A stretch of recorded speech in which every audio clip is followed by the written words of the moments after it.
I'm sure you all need a dose of caffeine by now, for those of you who had a late night. I have the pleasure to welcome on stage two friends of mine that I've been working with for a while. These are Matt Oakley, Global Head of Data and Analytics at Hotwire from the UK, and Natan Edelsburg, Chief Partnership Officer of Muck Rack from the US. And they will be telling us a little bit more about the findings of a PR measurement survey that they conducted in partnership between the two organizations. Please, gentlemen, welcome on stage. Close to... Very cozy. Oh.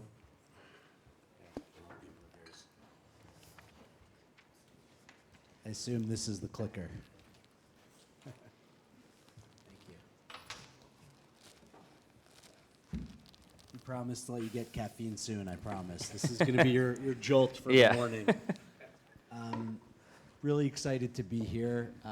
And, you know, the point of this conversation is really to hear from Matt about the really cool surveying work that Hotwire has been doing. But we thought just to kind of kick off the conversation and set the stage a bit for what we're going to talk about, we both wanted to share a few slides just as a opener, but I promise we're not going to bore you with that. So for those that don't know much about Muck Rack, we're a media intelligence company, mostly known in the US, but expanding well. We do a lot of research. We've done this before we even had our own platform many years ago. And one of the things that we wanted to bring to this conversation is to dig directly into how PR and communications professionals are thinking and using it about measurement. And so I'm going to share some insights we found, and then we're going to really just focus on hearing from Matt about what Hotwire's been doing, how you've been thinking about this for your clients, because I think the approach that you've been taking, which is super smart, is really helping them test their own efficiencies and helping treat all your clients as if they need to be experts in all the things we're talking about here versus it just being, siloed to the smart individuals like us who come to conferences like this. I'm based in New York City, so proud to be an American representative here. I don't think there's too many of us, unlike last year when we were in Miami. And Matt, I'll let you introduce yourself in a second when I hand it over to you. So just to kind of give you a sense, like this is a survey that we conducted last year for over 1,000 PR professionals. So pretty good response, and it was a global one too. And if anyone has specific questions about it, you can definitely let me know after. So the first big insight is how important media measurement and reporting has become amongst the industry. So I think it's no longer a fringe skill that exists within a specific team, and I think that's a big kudos to all of us who have helped promote these as important things. And as membership here has grown, the conference has gotten bigger. I think it's testament to that, and you can see some of the other ones too. Measurable results, not surprisingly, are the leading way PR pros can increase their value. So not only is it about impact, business impact, which we all obviously care about, but it's a really good way for an individual PR professional to grow their career. And that, I think, is a really exciting added value, not surprisingly, because it helps connect to business impact. Some of the most popular metrics are still stories placed and reach. Part of me feels like this is somewhat obvious, but I think we're all looking for more interesting, measurable results beyond this. So I think it's good that Hotwire is taking a lead at trying to push things like this. And I think in terms of which are the top three metrics, revenue and website impact rank really highly. And we point out a little bit of distinctions here between brands and agencies, which I'm excited to dig in with Matt as well. And then when it comes to like chief communications officers and other leaders, reach and stories placed are still the top metrics. I think the fact that website impact is becoming bigger, I think, is a good trend towards actually measuring results that impact a business, but it depends on what industry you're in to kind of get a sense of if that matters. So Matt, gonna hand it over to you. Before I start asking you my questions, I wanted to see if you could just, introduce us to the survey you did, how you came up with it, and why it became a priority for Hotwire. And obviously, feel free to tell us a little bit more about what's on screen. Yeah, definitely. So hi, everyone. So over the past 15 months, I've been in a global role at the agency, so heading up data analytics globally at Hotwire. So for those who don't know Hotwire, we're a communications and marketing agency. And obviously that's led me to many conversations, both internally, externally, trying to understand data maturity, data literacy across the agency. My team is a team of 4, so we're a small team for an agency of 350 people, 7 countries, 17 offices. So a big part of my role over the past 15 months has been really to upskill the agency, and through that process, this topic of data maturity kept coming up. Obviously, having those conversations with clients, understanding where they were on the journey, kind of led us to this point. And then throughout that past kind of year and a half, I've been doing more with AMEC, lucky enough to be on the board for this term. So all of the conversations that I'm having with people with my AMEC hat on is leading me to understand, okay, how do we upskill the industry? Like, what are the pain points that people are still feeling, and kind of led us to create the survey. Great. And yeah, what can you tell us about the survey so far? What have you been learning as you kind of go out there to the industry and to clients with it? Yeah, sure. So as you can see on the screen, we're really trying to dig into and really understand kind of across these three areas. So I think, Natan, as you showed in your survey, like, what are the main metrics? Is it still the stories placed? Is it still the reach? Obviously, we're having our own conversations, but we're looking at it through maybe a narrow lens. So as we've progressed over those 15 months, like I said, in the role, we've been trying to develop products and services for our clients that really help them kind of level up what they're doing with data and measurement and evaluation. So we wanted to understand at a broader sense, what are the main metrics that PR professionals are still using to measure that success and impact? Kind of understand how they're reporting that back to the business. One of the things that we've looked to implement over since I've been in the role is trying to get measurement and evaluation across our projects, whether that be a dashboard or whether that be a visual representation of success in whatever it is. So we wanted to understand how clients are doing that, and then really get a more bird's eye view of the industry at large. And as I said, as you can see on the slide, we're trying to understand the challenges still faced. I think everyone in the room probably understands from their conversations that they're having on a daily basis that we're having some good conversations and some not so good. So it's really just to help give me a better understanding. So we can service our clients better. Like I said, we've created 7 products or 7 services that you can see on the slide on the left there. But we don't really, we're still in the infancy of what we're doing at Hotwire from a data and analytics point of view. Although we've always had a kind of strong connection with organizations like AMEC, we never had a central data function until I kind of came into the role. So we've created these services with kind of like pain points and use cases in mind. But, as we become more mature and as we evolve over time, we might kind of expand on some of these. We might kill some of them because they're not meeting that client need. So this survey, as much as it's a kind of interesting analysis of what's happening, it's also going to help us to serve our clients better. Makes sense. And so far, how mature are you finding the industry and your clients? I know that the final results aren't all in yet, but what grade are you giving so far from your perspective? Yeah, excuse me.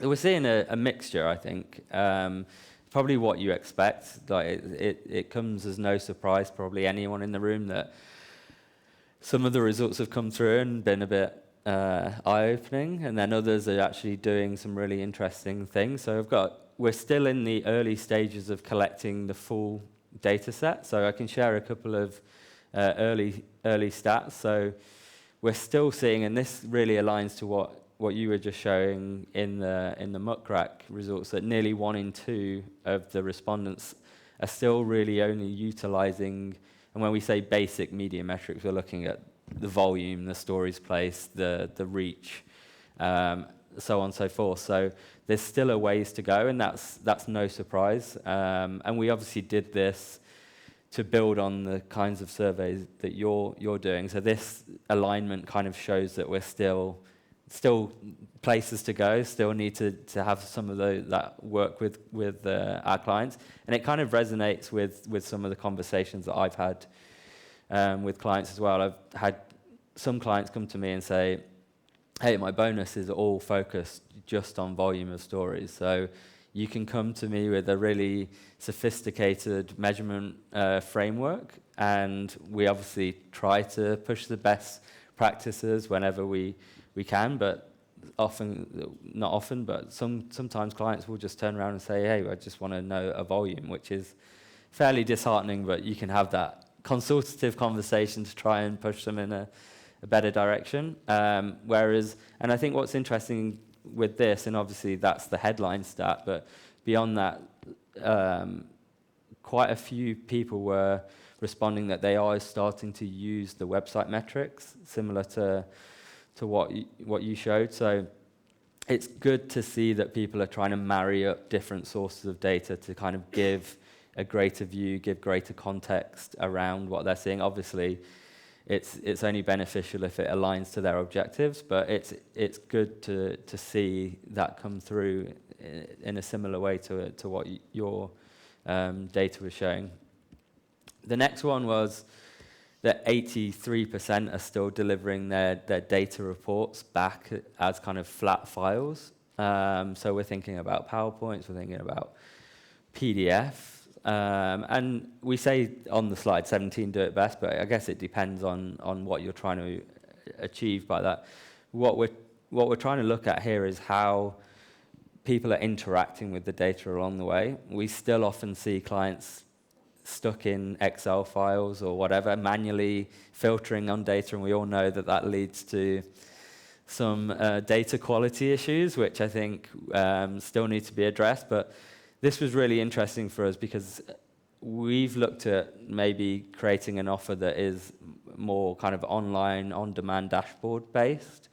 And like I said a minute ago, are we serving the clients in the way that they want their data to be presented back to them? So this was quite an interesting finding. And then maybe this next slide was the most interesting that we found so far, that nearly 2 in 3 respondents see some value in data when it comes to their processes, when it comes to what they're doing across their programs, but they don't see it as foundational to their work. So this was really interesting for me to see because, again, putting my AMEC hat on, it still shows that the way that we serve our members and the way that we kind of educate the industry. And I think some of the talks that have happened so far about measurement, evaluation, and learning and getting closer alignment to the strategy and planning teams. There's still that work to be done so that data is foundational across the whole lifespan of the process. So I think we all know that without kind of good, solid research, data, and insights, a program is probably not going to reach the audience in the way that as effectively as it could do. So this kind of proved that point. Yeah, well said. And two things to react to. I find it's interesting to hear the example of volume of coverage impacting a bonus. On one hand, that's kind of cool and simple. You just get tons of press and you get bonus based off of that. But I think it becomes tricky when all the coverage is negative, or if you're asked to do it based on actual message pull through for what you're trying to get coverage for. But in a way that kind of seems more advanced than most. I think a lot of teams I'm finding struggle to create any kind of bonus around PR success. So the fact that exists in general probably shows there's maybe some potential to evolve it. And then the flip side to that, though, which was a scary conversation, is that the client actually said, yeah, obviously the bonus is linked to volume. So if we're not seeing the volume, and this is an isolated incident, I stress to add, but they would literally reclassify some coverage from one region to the next, so their whole team got a bonus, which, needless to say, we had a good conversation after that in terms of how to implement some best practices, and it was the first time I'd had a conversation with that client, and they were one of our biggest clients. So yeah, it's interesting to have that. Like you say, it's on the one hand, it's good that the communications team are being kind of measured to a certain extent with a bonus attached to it, but it has to be done in the right way. And I think this is why events like AMEC, the summit, are so important, because it's just kind of upskilling the industry at large. Yeah, totally. And yeah, I've had people, big companies say they don't want to even show share of voice to their board or team because it's so keyword based. If things change a bit, if it ever goes down or their share of voice goes down, it looks terrible, where it doesn't necessarily mean that there's been a major impact. Yeah, and I think like anything, it's looking at data in context.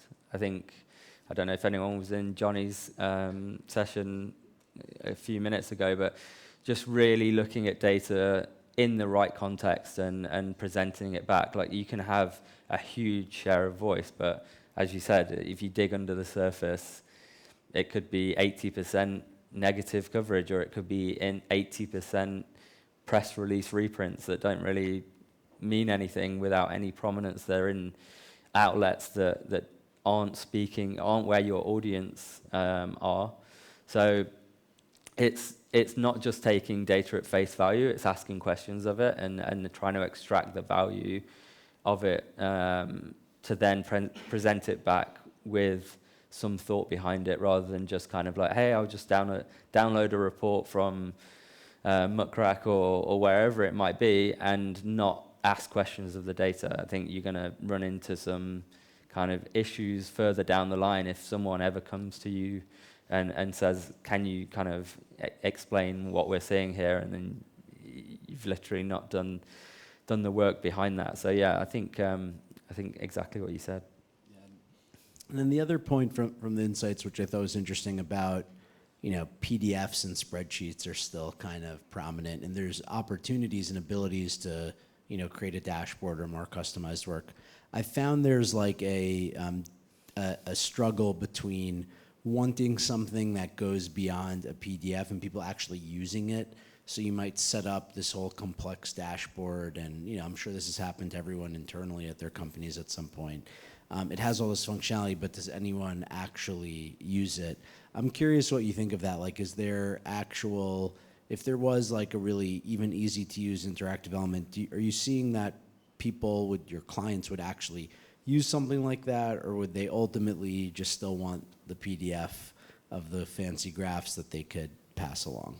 Yeah, I think it's difficult to take people completely away from that kind of final PDF PowerPoint report, but it's maybe helping that process along the way in terms of how they can pull that report together, rather than them kind of putting filters on an Excel spreadsheet or whatever it might be, and maybe kind of coming into an issue with data integrity and data quality, where if by using a dashboard to kind of help them translate it and digest it from there, you've got the advantage of kind of aggregations being done automatically, being able to show kind of month over month, year over year comparisons easily without having to play around with the raw data. Again, dashboards are only as valuable as the information in it, and also dashboards can be overwhelming. You can throw everything at the screen, and then you lose any kind of value in what you're showing. So what we try to do whenever we kind of spin up a solution like that for clients is obviously work it back to the strategic framework that we've created for the program. The objectives are baked within there. So if you log into the dashboard or whatever it might be, you're seeing performance against those core objectives of the program, and you're not just seeing essentially a visualized version of the same PDF, data dump that you're getting. So it's that fine line, right? I think it's just finding that balance between value and just a data dump, let's say. So yeah, it makes sense. And how do you see your team evolving at Hotwire? I know you mentioned there's only 4 people now. How are you kind of prioritizing your work with such a small team, and how do you see that changing in the coming years? Yeah, so a huge part of the role over the past year and a half has been an internal enablement thing. Like I said, Hotwire has always been kind of an integral part of AMEC over a number of years, but when I was kind of speaking to different people across the agency, in pockets you would find some strong data literacy or strong data maturity, but it didn't go beyond that. So obviously, like I said, we've got 7 countries that we're across, and I would often get pulled into every single meeting about measurement and evaluation or research across those 7 countries, which obviously wasn't great for my lifestyle. So we've done a huge internal training program called the Data Champions program, where we identified people who had a base of good data knowledge and data literacy, and they could then act as that first touch point to talk to clients, maybe if they had an ask, and obviously I wasn't on the call, and they could speak to it at a level that we would be able to still advise the client, because I think that's always the thing, is you don't just want to take a brief from a client and just nod your head and then essentially deliver a poor bit of work, but also act as that internal resource for those local teams to come and ask questions of, and to help advise, and then bring me in at a later stage. So we've done a whole program around that, and it's worked kind of really successfully. But like you say, a team of 4 at the moment, and that includes me. So essentially 3 people doing a lot of the delivery work. So definitely looking to grow over the next 12 months. I think the last year or so was almost like a proving ground to see, okay, Hotwire can talk the talk, can it walk the walk with data? And luckily enough, we won an award at the AMEC Awards last November, which was great.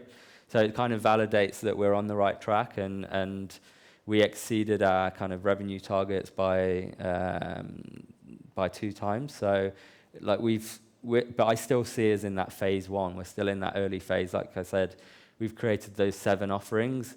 I think 7 offerings in a year, I wouldn't probably recommend to anyone.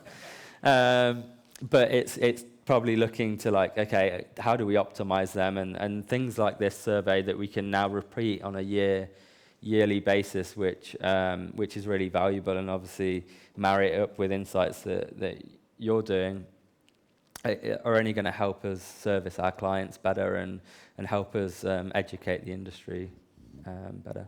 Yeah, it makes sense. And the Data Champions thing makes a lot of sense. And hopefully it's allowed you to get more sleep and not have to be on every time zone. And I don't want to dig into the other Hotwire session too much, but I know there's been some recent announcements around what you're doing with generative AI, obviously. Curious how that, just specifically, not getting into that product too much, which I know you will at a different point, but how is that impacting your team and your role? Is your team transforming? I'm seeing some teams they used to be the data analytics team, now they're the AI team. Is that kind of the transition that's happening because of how much impact the potential is on what you're doing across these 7 products and the enablement internally? I think we're trying to integrate AI where it makes sense. I think it can be easy to just say, hey, we see the advancements and we want to plug it in everywhere to make us sound like, show up really smart with clients, which obviously is always the intention. But like you say, shameless plug for Sven's session in about an hour and a half. So I would definitely recommend everyone to come to that. But so Sven is now in the VP of AI Innovation. So we've got someone in that role leading kind of how we bring AI to life throughout the agency, whether it be in kind of proprietary technical products like Sven's built, or just how we use it smartly within our processes. So I think what we've tended to do to date is actually leverage the advancements in kind of our tech stack. So like Muck Rack, you guys have integrated AI in a lot of different places. So we've looked to kind of leverage it in that way. And look at how we can streamline some processes that would have taken a lot longer to kind of, again, with a small, lean team, we need to be as efficient as possible. So AI can obviously help with that. But I think we're just looking at where we obviously don't want to be too hesitant and then you fall behind, but we're just looking at it with a critical eye and thinking, how do we implement it in the right way? So again, thinking about how we service clients, we're doing it in the right way and in the most informed way, and to offer them the most value. Great. Thank you. This was really great. I know we got a couple more minutes, so want to just give Matt a round of applause and thanks for sharing this all with us. If anyone wants to contribute to the survey, like I said, we're still on kind of like the early stages of just doing the analysis. So wanted to open it up to the experts that we've got at the conference. So I would love to hear from you and expand on the results even more. Thank you. Thank you.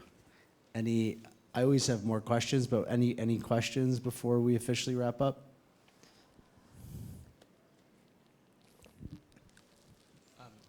Only when I went from agency to in-house did the penny drop that there was data that we were using with our clients, but then in-house there are other data points that often don't get revealed to agencies that are just as important. Either it could be, like you said, what's the thing that's going to get me my bonus or my promotion, or what's the thing that the CMO, CEO, some board advisor is kind of in the ear saying, are you paying attention to that?